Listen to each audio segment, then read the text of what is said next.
My topic is on the rational choice theory. The rational choice theory originated from the works of Beccaria and Bentham, who both believed that when making decisions it is human nature to search for pleasure and avoid pain as much as possible. During the Age of the Enlightenment, Beccaria believed in free will, which enables people to make choices.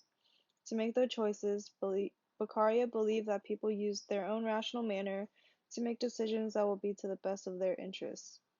From Beccaria's work, Bentham created the hedonistic calculus, which is the weighing of pleasure versus pain.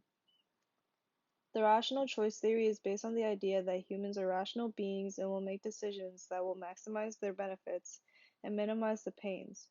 It can be used in criminology to understand the process that people go through to make a decision to commit crime, and it also became the foundation for other criminological theories.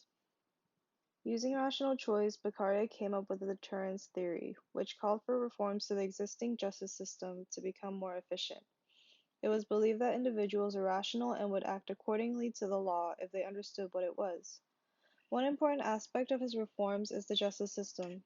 More importantly, laws and punishments need to be clearly stated. This is to also avoid bias from any judge and prevent them from being able to control sentencing based on personal beliefs. Beccaria also stated that the elements of swiftness, certainty, and severity of punishments are important to deterring crime. Punishments must be ensured and enacted quickly. The punishment should outweigh the benefits that they would get from the crime.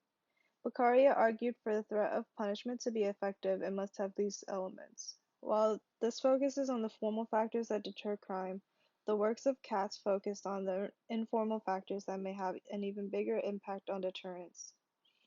Katz focused his work on the feelings of pleasures that one may get from committing crime. He was the first to consider physiological pleasures rather than just the material pleasure that they may get from committing crimes. One limitation of the rational choice theory is that it does not explain crime for people with mental illnesses or brain trauma. People suffering from mental illnesses, like schizophrenia for example, may be pushed by their illness to commit a crime that they themselves recognize as not rational. This illness may make them lack self-control, but it does not mean that they use rational choice to make their decision. Brain trauma is also important because it can hinder different functions of the brain. According to Tibbets, brain injury to the frontal lobe can affect cognitive ability, impulse control, and other areas that are related to social functioning. They may struggle controlling their emotions, and instead of thinking of more proactive solutions, they may resort to violence.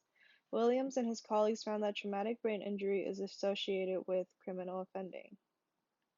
Seipel and Eifler's research was based on the ideas of rational choice, self-control, and opportunities. They wanted to see the effects of personal characteristics and utility, and how it can be used to explain criminal behavior under the consideration of opportunity. Seipel and Eifler hypothesized that in high-cost situations, utility will predict deviant action, and in low-cost situations, self-control will predict deviant action. They conducted the research with a questionnaire, and participants were given a high or low cost situation to test whether or not the subjects would be dishonest and keep the wrong amount of change in their hypothetical situation. The low cost situation had elements such as being the only customer in the store and receiving poor customer service, which made the deviant act rely more on self control. The rational choice is most commonly used in high-cost situations. The high-cost situation included a friendly cashier in a busy cafe. This made the deviant act less favorable because now there were other witnesses. Seipel and Eifler concluded that their research did support their hypothesis and that when risks were higher, subjects used the expected benefits to make their decision of committing a deviant act. This research supports the rational choice theory as it confirms in the high-cost situations, individuals will use utility gained as a main decision-making criteria. This coincides directly with the rational choice theory, as measuring utility when considering deviant action is a form of cost and benefit analysis. Participants proved that in high-cost situations, personal characteristics and value play a minuscule role in decision-making. Their research also supports previous works that argued rational choice theory cannot be used in low-cost situations. There is no risk to pressure the individual into decision-making, They could easily take the change with little to worry about in a low-cost situation. In conclusion, the rational choice theory comes from Beccaria's ideas of free will. It has been used in criminology to explain process of decision-making and predict the outcomes.